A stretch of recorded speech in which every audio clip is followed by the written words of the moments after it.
To keep you and your passenger waiting because it's very, very hot in here, isn't it? Yeah, it's quite warm, but it's used. Marcus Flash, the CEO of BMW Motorrad, and he's bringing up this BMW concept car.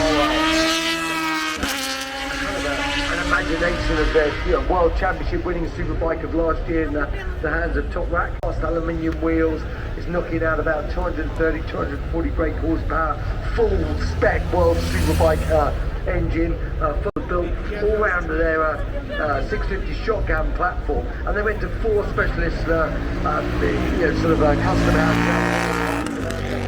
in Germany, and this one has come from America, and it really is lovely. It's a very special looking motorcycle. They're all completely different, and when you have a good look at it, it's called Always Something, and it's got that futuristic kind of mismatch, and I just love the way it's put together. If you look closely, the keen-eyed among you will notice the FZ 700 of them, and they sold out within a few minutes, so they were pretty chuffed with that. I like the concept. Put it out 4 different ways so you get 4 very, very different iterations. Yeah, for it there, and like these electric bikes, obviously really coming on from what we're seeing in the cars now. They're coming out quicker and quicker. It's got a 10.5 kilowatt lead on it, and all your usual modern things now, your TFT displays, it's got phone connectivity, USB ports, all that jazz as people want, but actually it's all about the riding. And it's just as kind of, I think I'm still going to carry on with the engine as long as I can, but I look forward to riding one soon. Good. 2 Captain Analogs in the commentary booth, wouldn't you? I think you probably could. I think that's what BMW are trying to do. Well, I tell you what, just taking the shape of the car, I think BMW, it's one of the most elegant shapes they've done for a long time, and I really, really like it. I think I had cited this car before, but one of the essences of the Goodwood revival, this first glance thing, it they've broken new records only a few days ago. They've been revealed this week, but this BMW, it really is. And speaking of which, we've got the M3 Touring CS, driven by no less Vicky Butler Henderson. A lot of new fans. Yeah, limited run. Just 4 colours it comes in, with a price tag of over £120,000. But what makes a CS? Lucky dog. Hang on, the lucky dog. But yeah, no, I'm a big fan of his state cars. Bigger fan of high performance in state cars. James Hayden. Dynamic debut here this weekend. And hey, we recognise that face. Is that concentration? Is that panic? Harry Benjamin is going... When his glasses are out of kilter. Yeah, no, his glasses have been moved up. He doesn't want to see the full vision, but he's not talking. Harry is not talking. History has been made. He's breathing in. Oh, this is fantastic. Harry, can't wait to get him back and hear from him after the run. What's he in? There's the question. He's in the MG4 UX4 concept, which is MG's sort of modern day take, electric modern day take on that Group B monster, the MG6R4, and he looks like he's having a whale of a time. 20's passed out in a minute, but this is so dynamic. And you think back to the 6R4, as wide as it was, long, super high performance, and it's, to be a pro driver and have a journalist alongside it. Hold on, that's the noise of Harry breathing out at last. Cutting to some steep suspension. Well, just watching how it went around Balkan Corner, which is a testing even and higher up the course, going through Carney's Ford SV Black. So this is a product of Jaguar Land Rover's SV division. The Sport SV. I might have put you on the spot. Well, no, it's well over £200,000. So I mean, it is, and to start off with, customers were only invited. We all know John Cooper Works, they're the pinnacle of Mini's performance range of cars.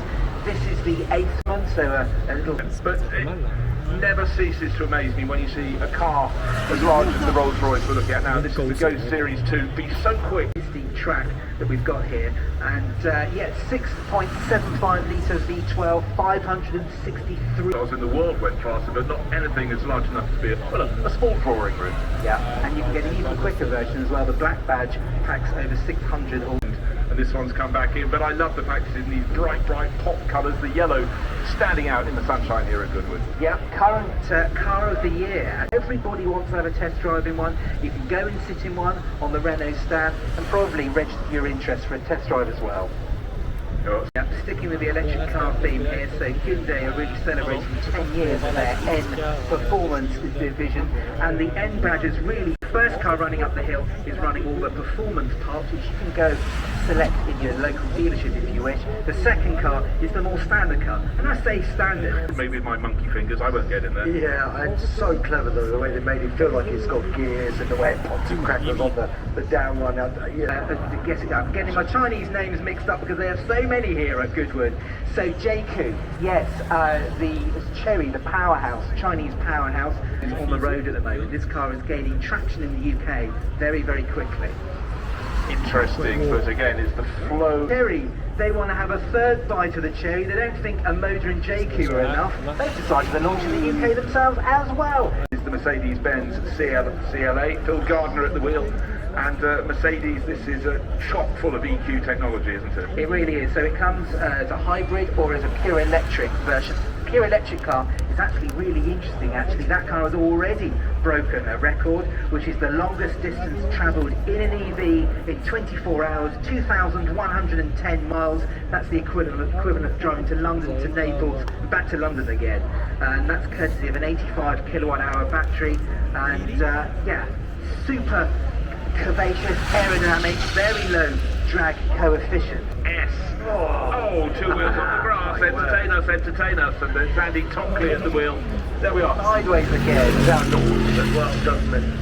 Yeah. 4 litre, 7 kilograms lighter than the standard car. And as we all know, big performance SUVs, they don't have weight on their side. So anything they can DBXS 2025 model Aston Martin, right, the very zenith of SUVs. But these aren't SUVs, the performance SUVs. The darkness past the flint wall and on up again, we're talking performance. Plenty coming our way with this blue Charger up the hill. So very good to have the Aston Martin and the Bentley together to sort of judge them, very much aiming at the same target there, aren't they? High performance. Yeah, and now we cut to Denza. Yes, so this is another Chinese Z9 GT. Now this is a Porsche Taycan Sport Turismo rival, comes in EV and plug-in hybrid guises. If you go for the EV, I very much get the drift. Now, talk to Denza, we're still talking Denza. This is the B5, plug-in hybrid off-road SUV.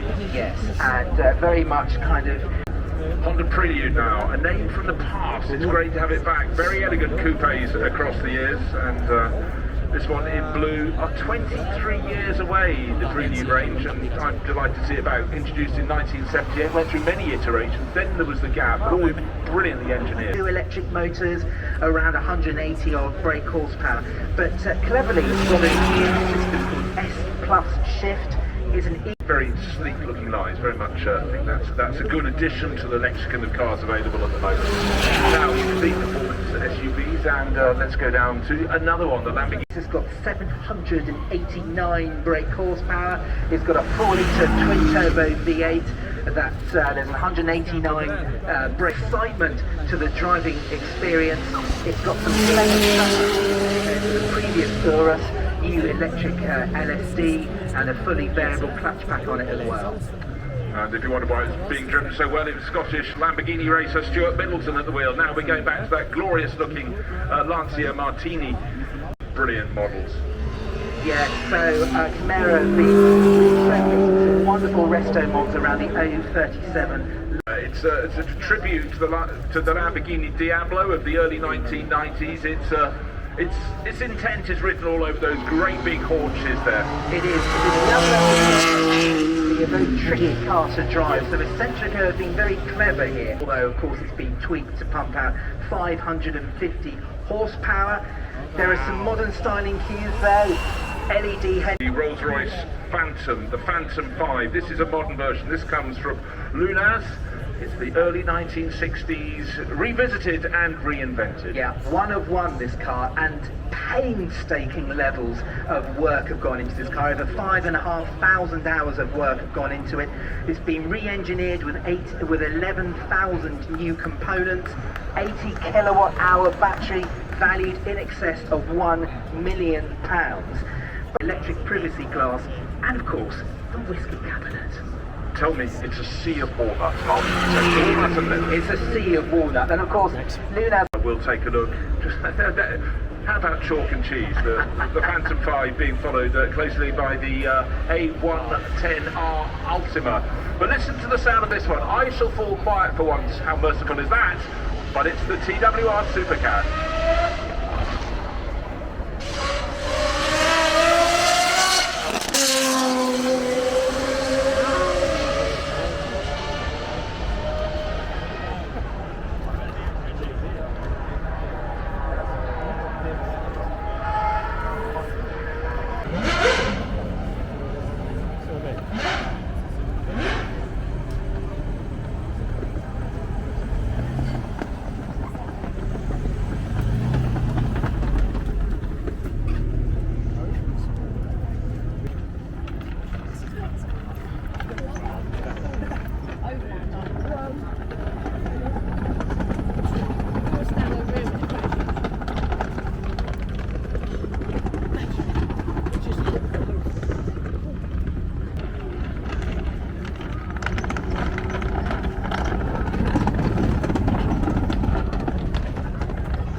Mm-hmm.